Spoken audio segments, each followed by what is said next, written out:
Hello, BookTube, and it is a beautiful day in the UK today. I feel like I'm being fricasseed, it's so hot, but you can't complain when you live in the UK, can you? Especially from Merseyside, where I'm from, where it's always raining. It is beautiful. So I'm going to do a short video here, and I'm back outside gardening. So it's the 1st of May, so let's do a wrap up of what I've read the previous month. I read 17 books, and looking at the stats and story graph, the genres I read the most was historical, nature, poetry, fantasy, and technology. Technology is a bit of a weird one for me. That's not usually up there for me. So let's get right into it, eh? So the first one is an actual reread, and it is one of my favourite books of all time. I just flashed it there, didn't I? If you don't, can you see what it is yet? Yes, this is The Once and Future King by T.H. White. Fantasy novel. Come on, everybody should know this now. This is about King Arthur. So this book is separated out into 5 different books. So you've got probably the most famous one, The Sword and the Stone. So Arthur, or Wart, meets Merlin, and then he takes life lessons from Merlin. He gets transformed into different animals, doesn't he? Like the Disney cartoon from the 1950s or 60s or whatever came out. And then he pulls the sword from the stone and finds out that he's actually the King of England. The story then goes on to I always forget the name of this book. It's The Witch in the Woods. So Arthur's a little bit older now, and he meets up with a woman that he procreates with. I was trying to find the right word there. And she's his half sister, so there's a bit of an incestual relationship going on there. And also the kingdom's starting to go to war a little bit, and then Merlin brings up the whole Arthur, you need to create a round table and come up with the order of chivalry. And then that goes into probably the second most of the famous Once Future King. This is the Ill-Made Knight. This is when Lancelot and Guinevere join the story, 2 unlikable characters. And there's people who love, I can't stand Lancelot. I mean, he gets better towards the end of this book, but at the start he's a bit unbearable. He's so pretentious and pompous, and he is, after all, he is committing treason on the king, because he's having a bet on the side with his wife. So that introduced the Tawneys, and also the Quest for the Holy Grails and the Ill-Made Knight. And it's basically, that's it. And then it goes to The Candle in the Wind. And The Candle in the Wind is when Arthur's bastard son from his half sister kind of tries to take over control of England through the treachery of Lancelot. So he's basically saying the king is not fit to be king anymore because of that relationship between Lancelot and Guinevere. So he tries to take over the kingdom, and he tries to do this when Arthur is in another continent. And then it leads to the final book, the Book of Merlin, which is the best part of this book, is when Merlin finally re-enters the story. And basically, it's very much like The Sword and the Stone. He takes Arthur back to being I think it's Goose. He turns him back into a goose, and basically becoming one with nature and becoming one with himself and humanity. That's what the Book of Merlin is about. And when finally Arthur emerges from the den with him and Merlin and some other characters like Archimedes and a badger and all that, Arthur arises the most wise fictional character ever, and then has a bit of a tragic ending. I won't spoil it if you don't know, but this book is fantastic. It's from the 1950s, and it's up there with the likes of Tolkien and Gormenghast and Lioness. I think they're the top 4 fantasies of the classic fantasy era, and I think you should read this. It is a fantastic book. Give it a go. I know it seems a bit of a chunker, but you'll get through it. It is a really good book. And I've noticed I'm on 5 minutes. I wanted this to be a quick video, and I've got 16 more books to talk about. What am I like? So that was my only reread of last month. So I'm going to jump on to what I did for April Adventures. Robin Song reads. He set us new a booktube event up called April Adventures. One of the prompts was read something outside your wheelhouse, and I chose poetry. So the 3 volumes of poetry I picked was all nature based to kind of fit the theme of adventure, and they were 1,000 Mornings by Mary Olivier. There was a big problem I have with poetry, and this is why I don't really read it often enough. It's because I'll read poetry and I'm like, it's beautiful verse there, it's beautiful prose, but I haven't got a Scooby-Doo on what you're trying to say to me. Like, and out of the 3 novels for 3 poetry volumes I read, that was the worst offender, where you're like, I haven't got a Scooby-Doo what you're talking about at all. I'm sorry. And the next one, it was The Breath Between, Bethany Lee. And I thought it was all right. The poems are very small, very digestible. You can whack them out. There's no high thinking in this one. It's more not to say the first one, Mary Olivier, that wasn't any good. There was some good poems in there, but it took a lot more energy to understand them. So, and the 3rd volume was Space Between the Stones, which was my own personal favourite. This was, it was wrote by Kai Sindenberg, I hope I say her name right, and she's very much a kind of nature guru, and you can feel it in her poems. She's like this nature druid or something. But that kind of shines through her poems. And if you want to read a nature volume, read the Space Between the Stones. That's probably the best one, well, for me anyway. So yep, they're the poetry volumes that I read. Next, I also read Raising Her. This is by Chloe Dalton. This is a non-fiction book about taking in a leveret, which is a baby hare. This book is in the kind of same vein as H is for Hawk and The Owl Who Liked Sitting on Caesar. Kind of bringing a wild animal into your home and kind of rearing it. And Chloe writes this very, very well. This is a really, really well done book. She basically raised this baby leveret into an adult, and it's that interaction you have with nature. That's what really brings this book to the forefront, because she really does get that across. And she's not like mummy cuddling it. She does let it do its own stuff, which she should, because it is a wild animal. And she talks a little bit about the history of the hare. And this is really good. I believe it was shortlisted for the Women's Prize non-fiction. Out of the 6 books in that shortlist, it should become close second, but there's one book which was fantastic in that shortlist, and that was The Story of the Heart. But this is definitely a close second. If you like H is for Hawk, get this book. You'll enjoy it. It's very good. Okay, the next one is a 4-part series. This is, and I'm blanking on the name, but it's basically a historical fiction series written by Conor Gilden. If you don't know who Conor Gilden is, he does a lot of historical fiction. My personal favourites are the ones he did on Julius Caesar and Genghis Khan. But this 4 is about the War of the Roses. So you've got the first book, Stormwind, Trinity, Bloodline, and Ravenspaw. Now, this, like I said, I prefer the other 2 novels to this, but this is still very good historical fiction. Conor Gilden writes battle scenes like you're there. He really gets that through to you. Sorry, I'm assuming a lot of you knows what the Battle of Roses are. It's the House of York, a House of Lancaster. It's dethroning the king because he was sick. And then that king who dethroned that king gets also dethroned. Medieval monarchies, they were not 20. So you got all that intrigue and politics going on behind the background, of dethroning the king, and then the new king, in his court, and there's a bit of bitchery going on, he's the new king, we can manipulate him a bit.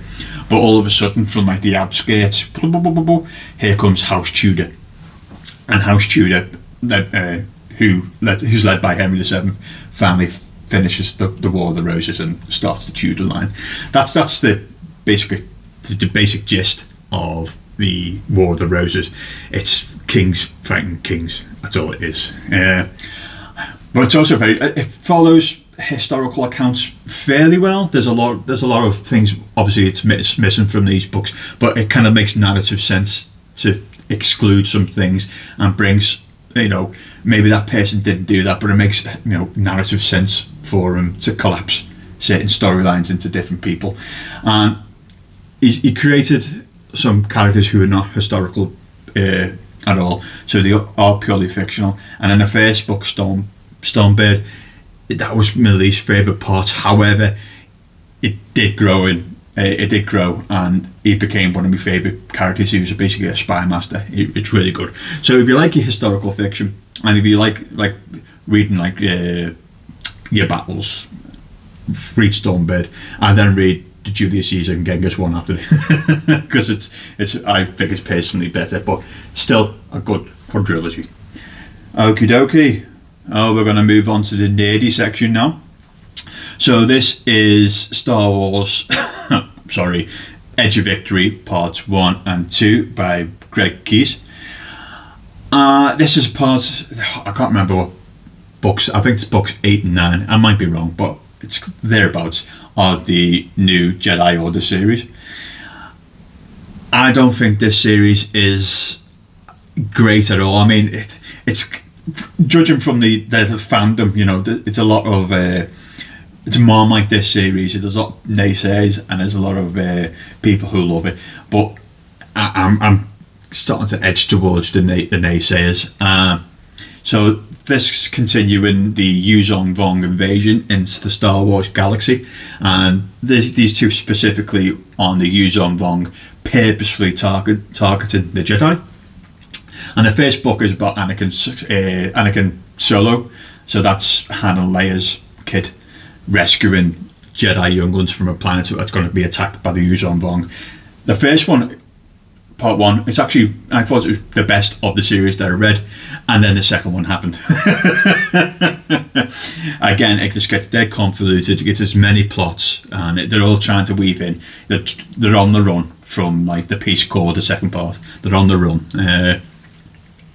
But there's Luke and Jaina have a baby in the second part, which is probably the best part of that book.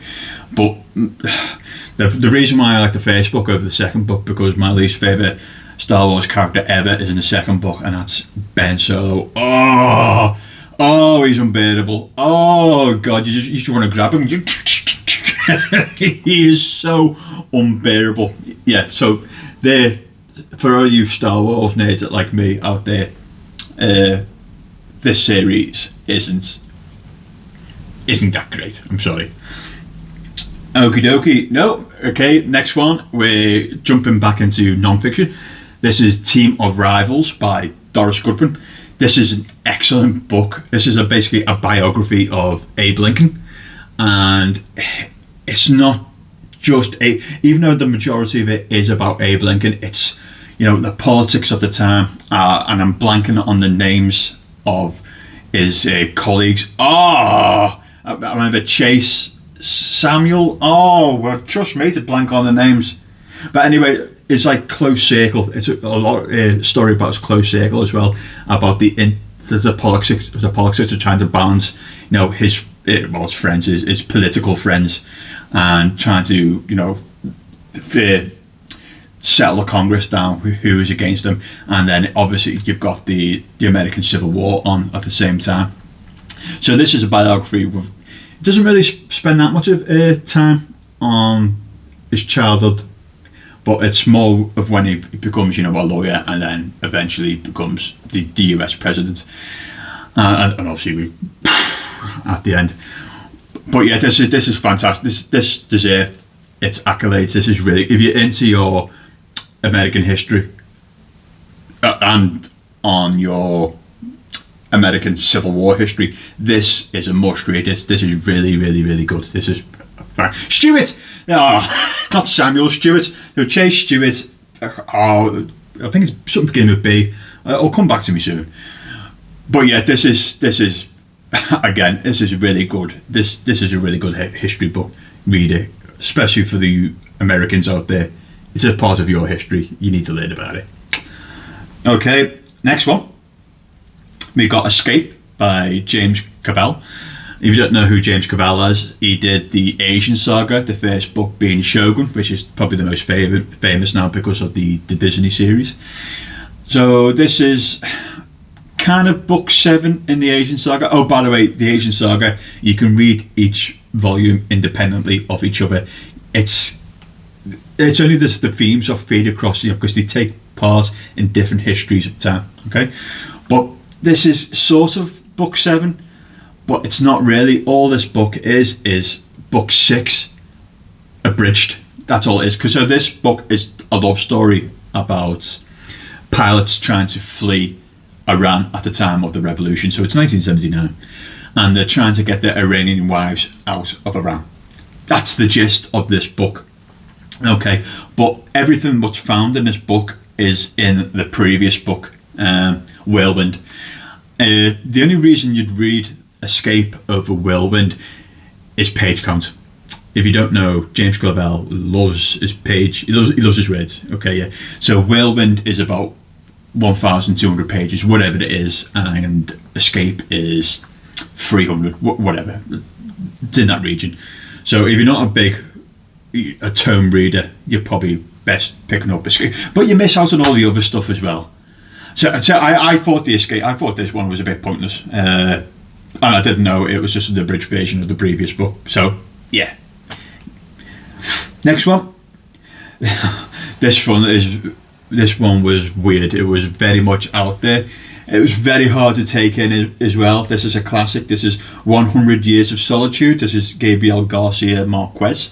So this is like focusing on a specific part of South America and a certain family within South America, their lineage. And it's a bit of magical realism going on in here because it's got miracles do happen. But there's a lot of depressing stuff that happens in this book as well. It's not all cheery.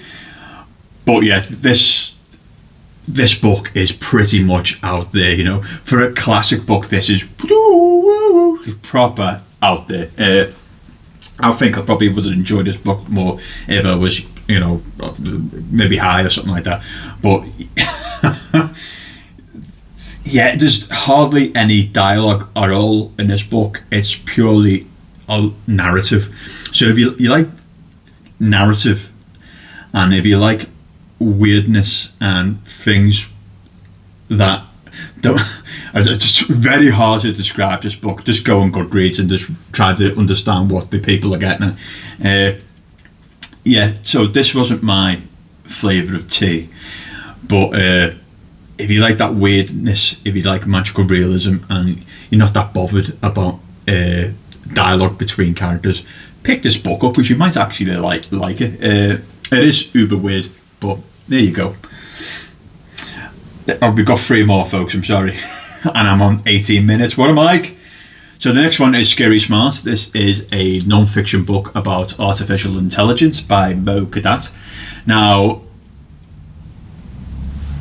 this book, it's separated into 2 parts. So the first part is very doom and gloomish. Okay, AI is going to hunt us down in packs. That's how he's basically selling to us, and he's basically like, no one understands AI, but when AI take over, there's no more humanity. We're going to, our autonomy is gone. There will be our masters. That's basically the flavour of the first part of this book, and then the second part of it is basically how can we prevent this Armageddon from happening. And it's basically giving AI a big cuddle and you best thing in your world. That's basically it. It's basically being a mum to the being a mum to the AI.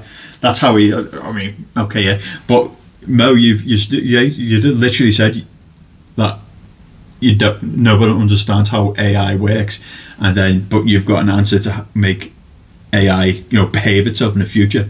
Doesn't make sense.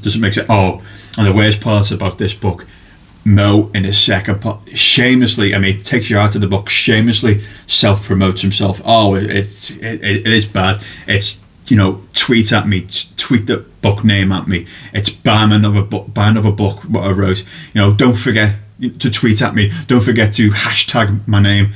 There's a lot of that in the second part of the book, and you're like, whoa, just completely took you out of the book completely. So that's probably one of my least favourite non-fictions that I read this month. Okay, so 2 more, folks. So we got A Day of Fallen Night. A Day of Fallen Light next by Samantha Shannon. This is a YA fantasy? It's got the flavour of YA fantasy, and it's a prequel to The Priory of the Orange Tree. Now, there's 4 main characters. There's one from the East who's like a priestess trainer who's trying to like get close to dragonkind. There's another main character from the West. She's a female. The first one's a female character. The second one's a female character, and she's trying to get used to the royal line, being in the royal line. And then it is the third female character role from the South, and she's like a guardian of the Orange Tree. And then the only male protagonist is from the North, Wolf, and he is trying to find his own way in the world. Okie dokie. And basically the whole volume is about them 4, and then the big bad comes in. That's generally the plot of this book. I like The Priory of the Orange Tree. I didn't like this book too much. I think it lost its way a bit. It was plodding. It was boring. Basically, the pace in this book was terrible. I mean, sometimes it got going, and then all of a sudden the next chapter will be a different viewpoint, and then you'd be like, oh, okay, yeah, but plodding. And some of the characters was also, you're like, oh, come on, be better than that. So yeah, that's my opinions of. Only read this book if you like Priory of the Orange Tree. Just to complete the series, I guess. And the last one is probably my favourite with the Lincoln biography.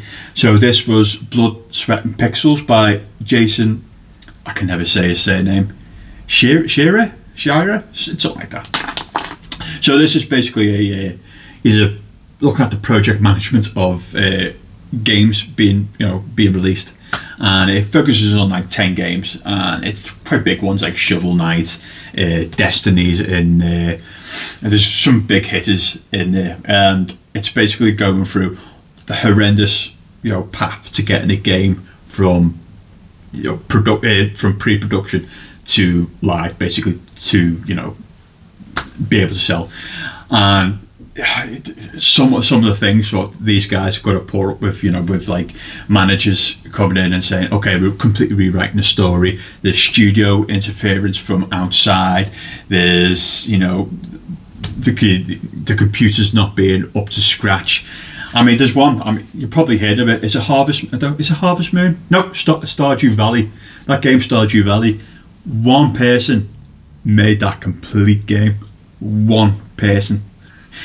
He must have made bank doing it. Okay, but only one person made that game, and I think it just drove him sick towards the end. But he just had to, he still plays about with it, but once you've done something like that for like 3 or 4 years, whatever you did, constantly every day, it will drive you literally insane, I think. But yeah, this is a great look of getting a game through production, and all the horrible things what happens from the outside, like the Star Wars one, Star Wars 1330, and basically everything was going fine, and then George Lucas sold Star Wars to Disney, didn't he? And then Disney basically shut down Ho Studio. So yeah, read this book. It is a really good book, and yeah, I've just seen it. I'm nearly on 25 minutes now, but that's what I read in April. So highlights were Blood, Sweat and Pixels and the Abe Lincoln biography. Yeah. Anyway, BookTube, I'm gonna go back out in the sun now. See you soon. Bye bye.